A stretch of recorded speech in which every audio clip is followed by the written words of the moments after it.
Hello students, तो आज हम लोग स्टार्ट करने वाले हैं हमारा अलजेब्रा का पार्ट 4। तो जिसमें हम लोग देखेंगे उसका नेक्स्ट टॉपिक जो कि हमारा एक लेवल अप है। यानी हमारा जो नेक्स्ट टॉपिक है वो है relationship between zeros and coefficient of cubic polynomial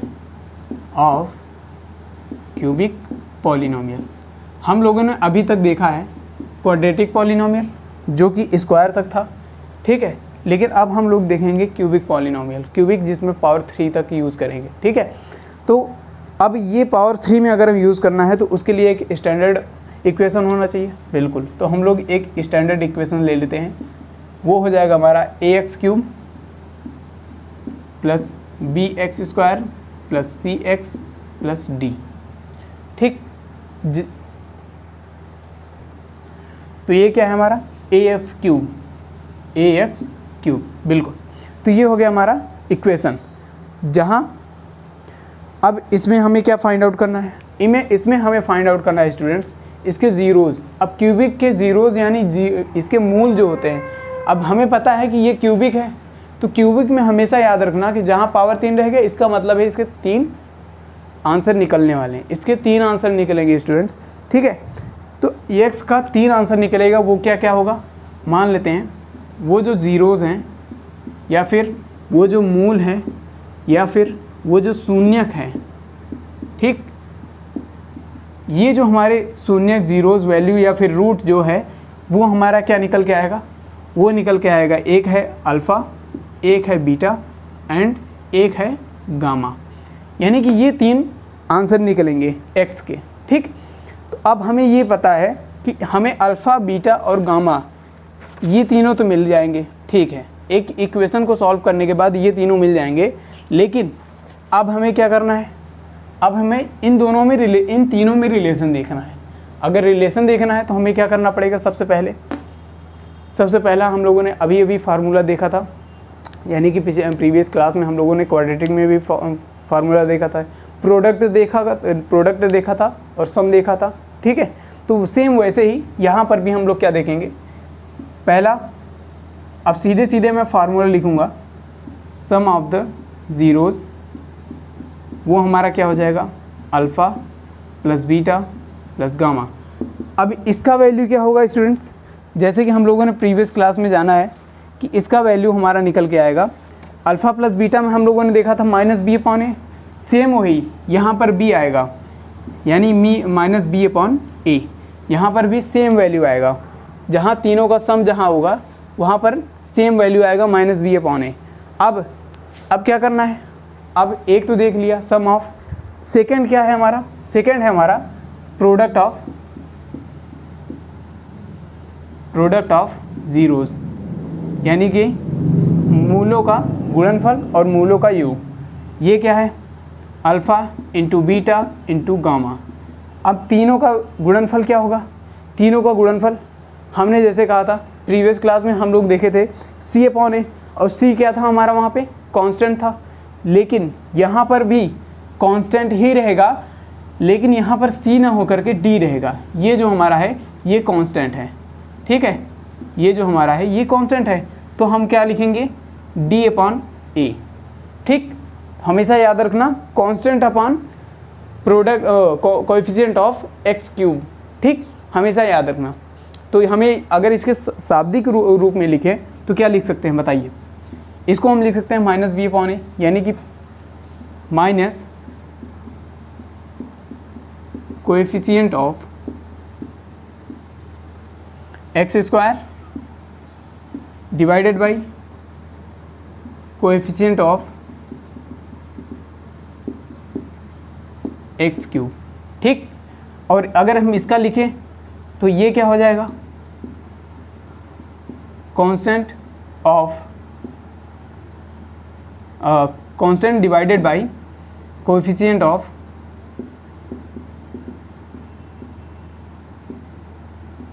x³, ठीक। आई थिंक आपको समझ में आ गया होगा।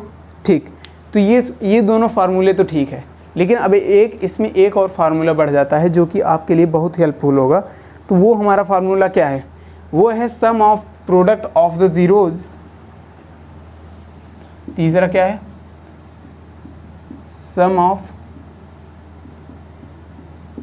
Product of the zeros. उसके बाद taken two at a time, यानी कि हम कोई दो क्या है? Taken at a time, taken two at a time, at a time. इसके कहने का मतलब क्या है स्टूडेंट्स? इसके कहने का मतलब है कि हम किसी दो मूल को लेके उसका मल्टीप्लाई करें, उसके बाद हम जितने भी इनके अलग अलग मल्टीप्लाई निकलेंगे उनका सबका ऐड कर देंगे, उनको सबको सम कर देंगे। तो जैसे कि ये हो जाएगा अल्फ़ा इंटू बीटा, फिर उसके बाद beta into gamma plus gamma into alpha. ये हो गया इसका फार्मूला। ठीक, सीधे सीधे 3 फार्मूले निकलते हैं स्टूडेंट्स इसमें से। हालांकि एक और निकलता है जहां हमारा इक्वेशन बनता है, यहाँ क्यूबिक पॉलिनोमियल्स बनता है, लेकिन वो चीज़ें हमारे लिए इतने हेल्पफुल नहीं है और ना ही कभी पूछी गई हैं और ना ही पूछी जाएंगी मुझे लगता है। तो केवल हम लोगों का क्वेश्चन जो होगा वो यहीं तक सीमित रहेगा। ठीक है, तो ये सारे फार्मूले आप लोग अच्छी तरीके से नोट कर लीजिए। ठीक है, तो आगे बढ़ते हैं हम लोग इसके एग्जाम्पल पे, क्वेश्चंस पे, देखते हैं कि इस पे बेस्ड क्वेश्चंस कैसे आते हैं। ठीक है, नोट कर लीजिए, फिर आगे बढ़ते हैं। आई थिंक आप लोगों ने नोट कर लिया होगा, तो चलते हैं आगे। और जो लोग नोट नहीं करना चाहते हैं भाई स्क्रीनशॉट ले लो, और क्या कहें। ठीक, स्क्रीनशॉट ले लो, उसके बाद आगे बढ़ते चलो। लेकिन हाँ, समझ में आना चाहिए सारी बातें। जो नहीं समझ में आती उसके लिए मैसेज करो। ठीक है, और कोई प्रॉब्लम हो तो बताओ।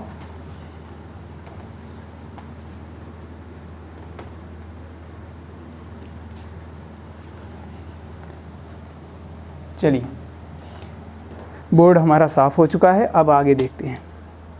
अब हमारा क्वेश्चन क्या कह रहा है उसके बारे में देखते हैं। ठीक, बहुत ही सिंपल क्वेश्चंस पूछते हैं इसमें भी, लेकिन ऐसे क्वेश्चंस देखने के बाद आपको लगेगा कि हाँ सर कुछ बढ़िया है इसमें। ये कह रहा है if 2 zeros of the polynomial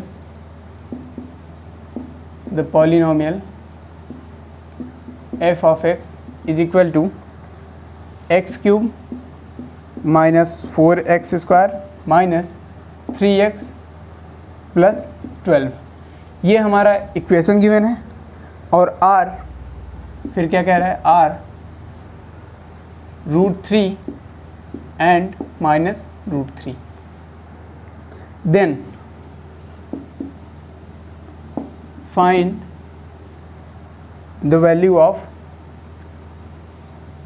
इसका फाइंड इट्स थर्ड ज़ीरो।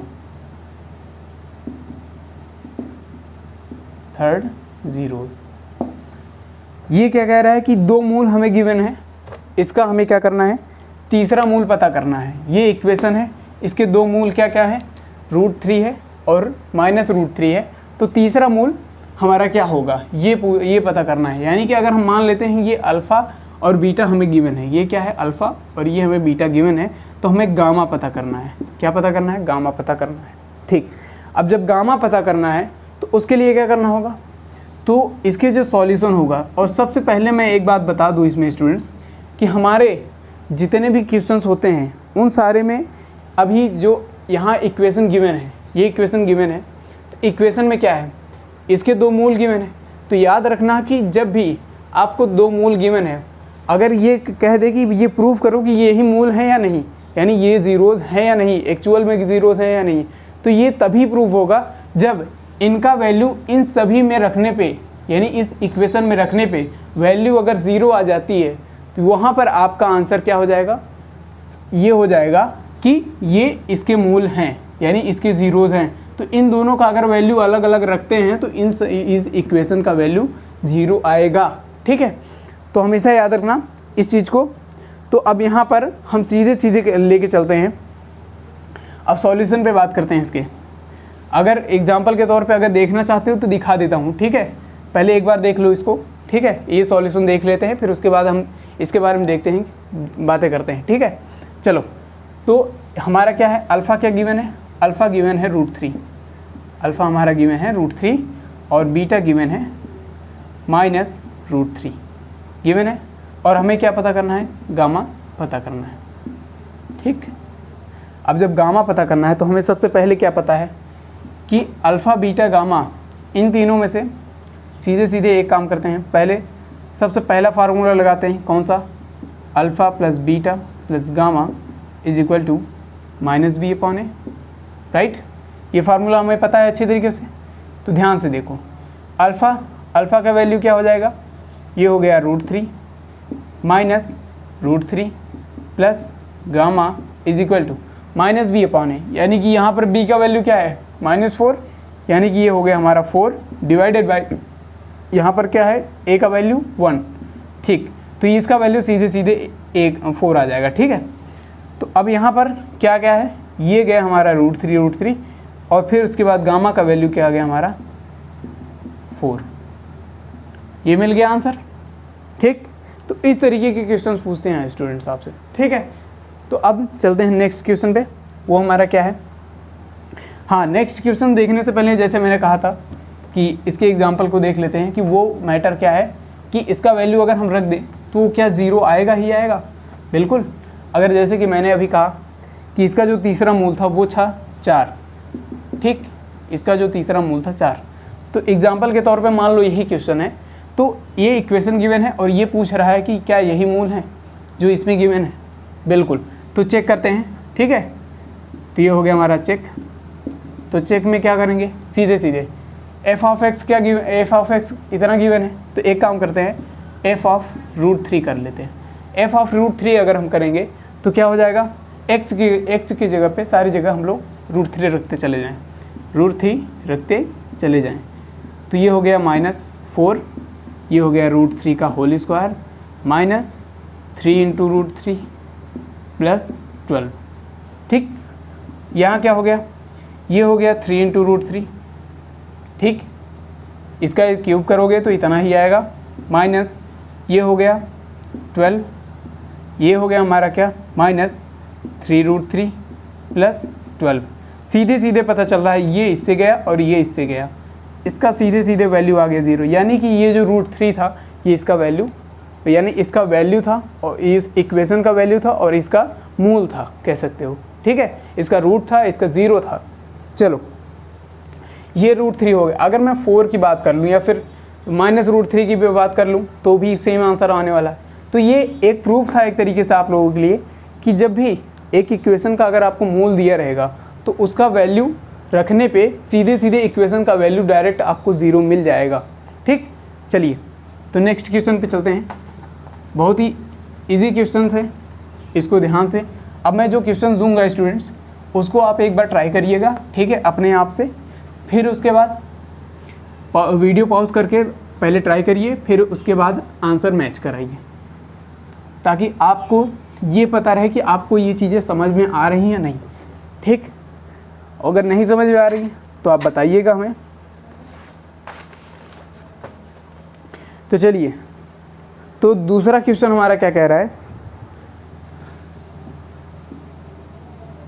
दूसरा क्वेश्चन क्या कह रहा है, f(x) हमें क्या गिवन है, यहाँ पर f(x) गिवन है हमें x³ - 5x² क्या है, x³ - 5x² minus 16x plus 80, ठीक। अब हमें इतना पता है, ठीक है। अब ये कह रहा है कि इट्स 2 zeros आर इक्वल, क्या कह रहा है, its 2 zeros are equal in magnitude but opposite in sign, क्या कह रहा है, but opposite in sine. Then find its third zero. ठीक, सेम वही क्वेश्चन है स्टूडेंट्स, बस डिफरेंस इसमें क्या है? डिफरेंस वही है जो प्रीवियस क्लास में मैंने एक बताया था। ठीक है, प्रीवियस क्लास में मैंने क्या बताया था, वहाँ पर हम लोगों को लिख के देता था। ठीक है, डायरेक्टली लिखता था कि हाँ एक का वैल्यू a है, दूसरे का वैल्यू -a है। लेकिन यहाँ पर क्या है, यहाँ पर आपको लिख के नहीं दिया है, यहाँ पर आपको डायरेक्टली शाब्दिक अर्थ में बोला है इसने। अगर ये चीज़ें शाब्दिक अर्थ में यानी कि रिटन में अगर आपको ये चीज़ें समझ में आ रही हैं तो आप क्वेश्चन बड़े आसानी से कर जाओगे, लेकिन अगर नहीं समझ में आ रही तो आपको प्रॉब्लम होगी। चलिए तो इसके सॉल्यूशन को देख लेते हैं। सेम वही क्वेश्चन है स्टूडेंट्स। ये क्या कह रहा है, 2 zeros आर इक्वल, यानी मैग्नीट्यूड में इक्वल है, यानी कि दो, मान लो एक मैग्नीट्यूड मान लेते हैं कोई a है। ठीक है, एक मूल एक है a है और दूसरा भी मूल a है, लेकिन ये मैग्नीट्यूड में तो सेम है। ठीक है, मान लो इसका भी वैल्यू 1 है, इसका भी वैल्यू 1 है, लेकिन इसके जो साइन है वो अपोजिट है। या तो इसमें माइनस लगा दूँ या तो इसमें माइनस लगा दूँ। तो चलो किसी एक में माइनस लगा देते हैं। ठीक है, तो एक में माइनस लगा देंगे तो ये हो गया हमारा क्या, ये हो गया हमारा अल्फ़ा और ये हो गया हमारा बीटा। और ले लेते हैं फिर गामा का वैल्यू फाइंड आउट करेंगे। ठीक है, इसमें थर्ड वैल्यू हम लोग फाइंड आउट करेंगे। तो ध्यान से देखना, हमें गामा पता करना है। ठीक, तो अब हमने सबसे पहला फार्मूला क्या देखा था, sum of the zeros plus gamma is equal to -b/a। ठीक, तो इसका वैल्यू रखते हैं डायरेक्ट, ये हो जाएगा a minus a plus gamma is equal to -b, it means 5 divided by 1 is equal to 5। यहाँ पर क्या आ जाएगा, ये गामा का वैल्यू डायरेक्टली 5 आ गया। ठीक, गामा का वैल्यू यहाँ पर 5 तो आ गया। ठीक, अब यहाँ पर देखना है स्टूडेंट्स, यहाँ पर अल्फ़ा गामा का वैल्यू 5 आ गया। अब इसके बारे में आगे बात करते हैं कि यहाँ पर अगर मान लो गामा का वैल्यू 5 आ गया तो कुछ ना कुछ ये जो a हमने माना है इसका भी वैल्यू होगा कुछ ना कुछ, तो उसको भी निकाल लेते हैं। ठीक, तो जो हमने a माना है, a या -a माना है, तो a का वैल्यू हम लोग निकालेंगे ना, तो एक गामा निकल के आ गया। तो अब इसके बाद हमारे पास क्या बचा, हमारे पास अब दूसरा फार्मूला क्या है हमारे पास, वो है alpha into beta into gamma which is d/a। ठीक, अब यहाँ पर अल्फ़ा बीटा गामा, गामा का वैल्यू पता चल गया है, d/a का वैल्यू हमें पता ही चल जाएगा इक्वेशन से। लेकिन अब यहाँ पर अल्फ़ा और बीटा की बात कर रहे हैं, तो ध्यान से देखना, मैग्नीट्यूड में ये सेम है, लेकिन यहाँ पर इनको मल्टीप्लाई करने के बाद क्या आ जाएगा, ये हो जाएगा माइनस में। कैसे, ध्यान से देखना, ये हो जाएगा a into -a into 5 is equal to d का वैल्यू कितना है 80, a का वैल्यू कितना है 1। ठीक, तो अब यहाँ पर क्या आ जाएगा, -a स्क्वायर आ जाएगा इन दोनों का मल्टीप्लाई करने के बाद। फिर उसके बाद ये क्या हो जाएगा, ये 5 इस तरफ आ जाएगा, यानी 80 डिवाइडेड बाई 5, ये हो जाएगा 1,